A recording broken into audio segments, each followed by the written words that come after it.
Hey, Russ here. Welcome back to the shop. Today we're going to talk about pocket hole joinery and how to make your pocket holes stronger using cross doweling. In order to do that, we need to understand a couple of quick rudimentary things about pocket holes. First off, believe it or not, there are 4 different ways you can do a pocket hole. Who knows what this is? Huh? This is 4 separate examples of how you can do a pocket hole. First, you look at them and you go, oh, come on, a pocket hole is a pocket hole is a pocket hole. Not true. Actually, believe it or not, of these 4 joints, they're all 4 different, and one of them is distinctively stronger than the other 3, and one of them is distinctively weaker than the other 3. So now when you look at them, you go, how are they different? Well, let's take a look at this. Okay, so if you take a, first off, let me say, here's the pocket hole here, circled in red and numbered. 1, 2, 3, 4. And then the grain I show running here. The grain is what makes a difference on the screw as to how it's holding and where the failure will be on that pocket hole. So if you take and look at these, first thing you want to do is let's take a quick look at a pocket hole itself, a screw. What's going on with a screw, when you put that in place and you put it under a load to hold those 2 boards together, what's happening is the head of the screw is being pulled that way and the threads of the screw are being pulled that way. So it's trying to pull that screw, make it stretch, which in turn is saying that it's pulling this board into this board, with the head of the screw pulling this board down and the threads pulling this board up into that one. That's the way mechanically this thing is actually working. So here we have end grain and here we have cross grain. So the threads of this screw are going across the grain. The head of this screw is going with the grain. Therefore, end grain is controlling the strength of the top part of this pocket hole joint. The pocket hole itself is in end grain and the threads are in cross grain. So if I go to this joint, number 1, same as this one as far as the 2 coming together, the head of the screw is now going in cross grain because the grain's running this way, and the thread of the screw is going into end grain. So believe it or not, this one is different than that one because of which part is holding on the straight grain versus, the cross grain versus the end grain. These 2 basically are pretty close to the same strength in all reality. They always tell you this is the way you should put it together. If you talk to Craig, and on this one, the failure is going to be in the pocket hole itself. On this one, the failure will actually be in the threads. So if I over torque this bolt, what will happen is this bolt will crush through and pull all the way into this board here. Whereas on this one, if I over torque it, it's going to strip out the threads instead. So even though they look like, at first glance you think they're the same, they're not. They're totally different. This one, on the other hand, is the strongest one. That's because you got cross grain here and you got cross grain here. So now when that pocket hole is going in here, it's going across the grain here on the head of the bolt, and it's going into cross grain here. And this one, number 4, is the weakest one of all of them. And that's because this is end grain going here, and the bolt, the threads are going into end grain here. That's the difference between all 4 of these joints. Cross grain versus end grain. Now, plywood kind of is the same thing, except you don't have end grain. You really have the layers of the plywood. Most plywoods, with one exception, we'll talk about that in a moment. If I put the screw in this way, it's going to push those layers of plywood apart and the threads will fail. If I put the screw in this way, it's going to pull all the layers toward the head of the screw and it will not fail. It will take a lot more for that to fail then. So this is the end grain, this is end grain, and this is cross grain. So when you're talking about plywood, just call this end grain and this face grain. It's basically works the same way as end grain and face grain on a board. So, you want this to fail? You want to know why or how this fails based on which joint it is? Just over torque the screw. Put it in there and start torquing it down. And what will happen is you'll get failure one way or the other. This one will fail on the pocket hole up here, whereas this one will actually fail on the threads here. Even though they both going in kind of like this with the pocket hole right here, and it's end grain to cross grain situation, it's reversed. And wherever that end grain is the weakest point. This one is end grain to end grain, so guess what? That's as weak as anything can get. And again, cross grain to cross grain. So that's really the subtle difference. And when it comes to plywood, most plywoods, you have the layers that do the same thing. So, how do you strengthen that joint? You can strengthen any of these joints. You can make them stronger as you go along, depending on some things you do. One of the things you can do, we've talked about in the past, you can toenail. I could put a pocket hole on the back side and one on the front side and go in, and now they're going across each other, and it gives you that toenail. That will make it stronger by doubling up and toenailing them. Another way you can make them stronger is make your screw longer. This one here, as opposed to this one, this is a standard 1.25 inch for a standard pocket hole like you normally put in most plywood. But if you go to a longer screw, you can get more power, more strength out of that joint then. Because what you do is you have a longer shank. This whole area is the part that's in there, and the threads are in here. So if I want to increase the strength of this joint, excuse me, I would raise the pocket hole up when I drill it, which is when you take the pocket hole jig itself and you raise it up from 3/4 to whatever length you want to do it. Here, that says 3/4 and it goes up. It takes 3/8 of an inch right here for that. So if I take this screw, this is 1.25 inch. I would have to raise that up somewhere around 1 inch to get this to be stronger. This is you know what that is then? That's my super pocket joint that we talked about before. By increasing the amount of meat in here, raising this up, the pocket hole then becomes stronger at its weakest point. If you increase the threads, then it becomes stronger in here. So if I put the screw in this way and I have more threads in it, and it gives me more threads here, then that makes this one also stronger. So you can increase it by increasing the length of your screw at one end or the other, or both. So that's one way you can increase the strength of your pocket hole joints. Now, there is an exception on pocket holes. You can apply this theory to plywood instead of solid wood, because plywood actually is not as strong as solid wood is for pocket hole joinery. But it's still stronger than pretty much any other joinery on plywood. If you're joining plywood together, the pocket hole joint is still, I'm convinced, can be made to be the strongest joint that you can put on plywood. So let's talk about some of our options about doing it with plywood. The main thing about plywood you want to remember is plywood, like I said, has layers, and therefore you have edge grain, which is, I call it the end grain versus the flat, the cross grain still. The exception to that is chipboard. We all know what chipboard is. It's pressed wood, and basically it's put together by sawdust and glue, and then it's put under hydraulic pressure and heat to make it a solid piece of wood again. And this really has no grain to it at all, as opposed to all the others. So it doesn't matter whether the screw goes in this way or this way.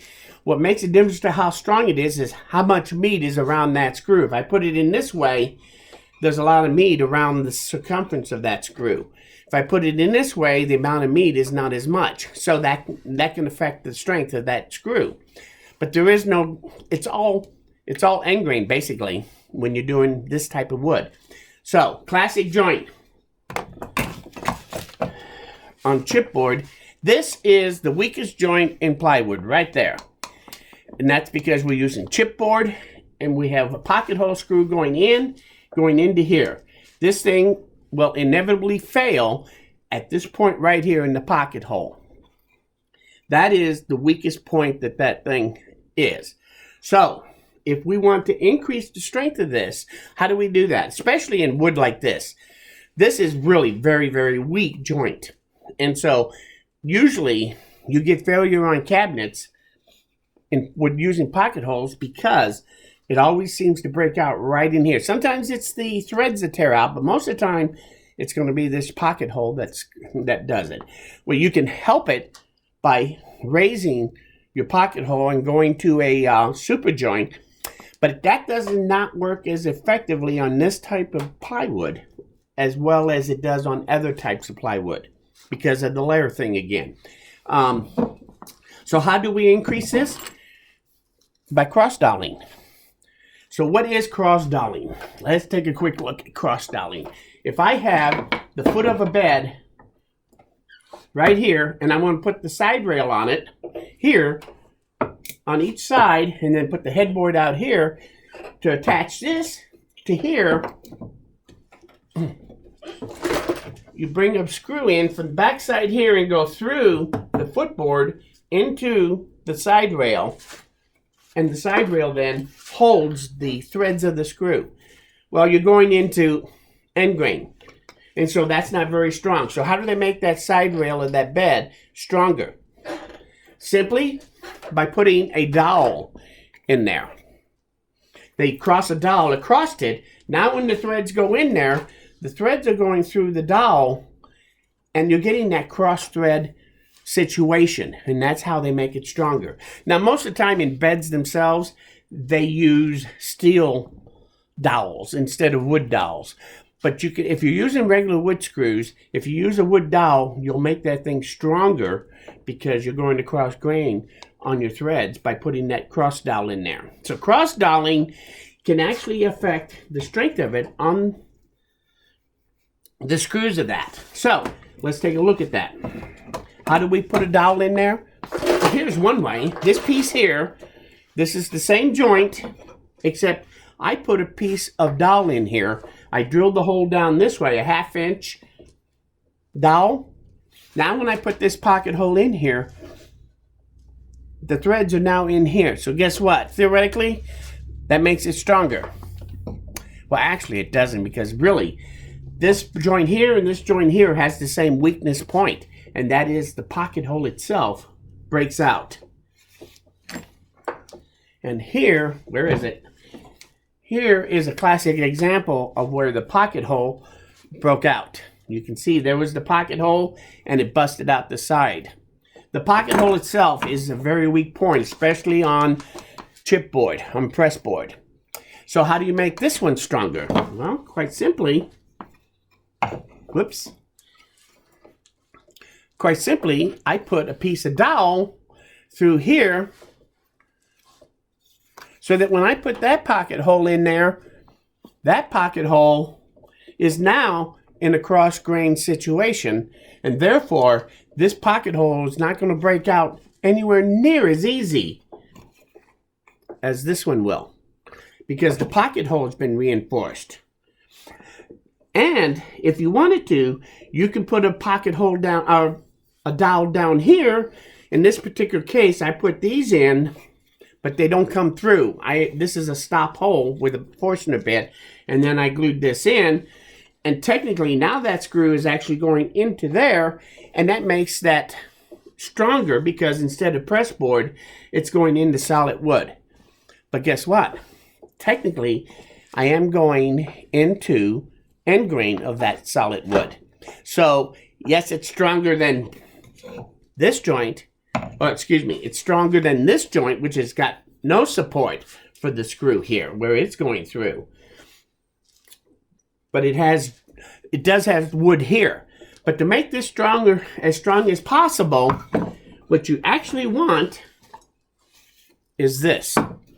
This is going to give you the strongest pocket hole joint in plywood that you can get right there, simply by having this dowel here cross-threading the threads of it, and this dowel here catching the head of it on the cross-thread situation, and that is by far the strongest joint you can get. Now just imagine doing that with this joint. If I did that with this joint, it would break immediately.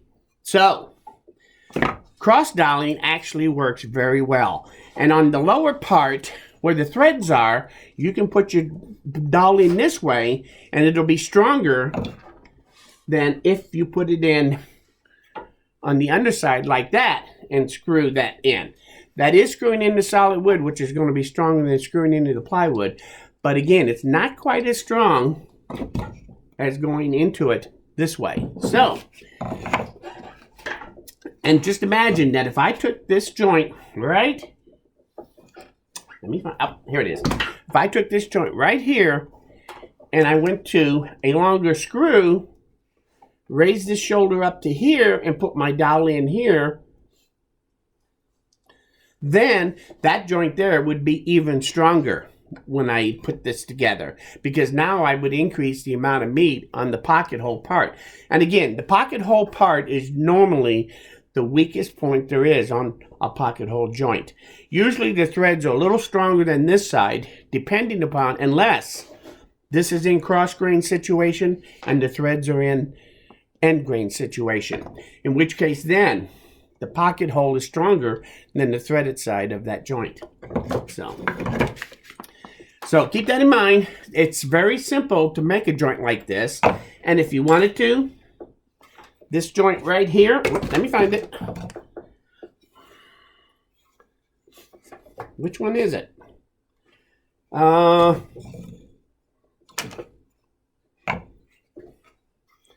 If you take this joint and put it together with the pocket, with the dowel not going all the way through, you can actually put this together and you won't see the pocket hole on the outside. You can make a nice clean joint by having the wood go here for the cross dowel in this piece and have the dowel on the inside on this piece. Then you'll never see that pocket hole screw, even though you can get the strongest joint there is. If I'd have made this one where it didn't go all the way through and I had this sitting there, you would never see that pocket hole. You would just see a nice clean joint like that, but yet it would be super strong joint. So super joints do well, toenaling does well, but also cross doweling can make your joints even stronger.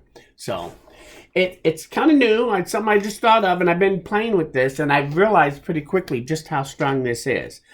Like I said, I would probably put this to the test, do the stuff testing with grab the bathroom scale and start doing this using the bathroom scale to test the loads. But the last time I borrowed something, I borrowed whose toothbrush, and that got me in a lot of trouble. So I'm not going to borrow the bathroom scale to do this. You want to check this out yourself, you can. I'm pretty confident just by feel of breaking these joints. I've been doing this for 2 days. I've been doing all sorts of different ones. And I really do believe this is by far the strongest joint you can put in pocket holes, especially in plywood. Give it a try. You'll be very surprised just how strong that ends up being. So, and again, on regular plywood, I did the same thing here, where I put my pocket hole, put my cross dowel in here, put my pocket holes in here, so when I put that together, I get that. So you can do this on any kind of wood, especially plywood is where you might want to do it. Will you always do it? No. I probably won't use this very often, but if I need it, I know how to do it now. So keep it in mind. And keep in mind one thing. A pocket hole is a pocket hole is a pocket hole. Not. They are all different, and you have to think about the scenario of how that thing is being held in there. And if you understand cross grain, end grain, you'll understand where that joint will fail and why it will fail there instead of on the other half of the joint. And you can help prevent that if you need to prevent it very easily by cross-doweling. So, one more thing that you can have in your arsenal for stronger joints. You don't have to do half laps. You don't have to do bridle joints. You don't have to do finger joints. You can actually do pocket holes still and do cross-doweling, and you'll end up with a pretty strong joint.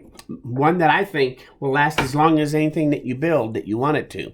So, if you have any comments, any questions, any observations, want to talk about this a little more in detail, you don't understand completely what I'm talking about, when I'm talking about the subtle difference between these joints, leave it in the comments and I'll see what I can do. If you learned something here or you like this video, hit that like button. I can use the help. Most importantly though, please come back again because we're nowhere near done around here. Thanks for stopping by and we'll see you again very soon.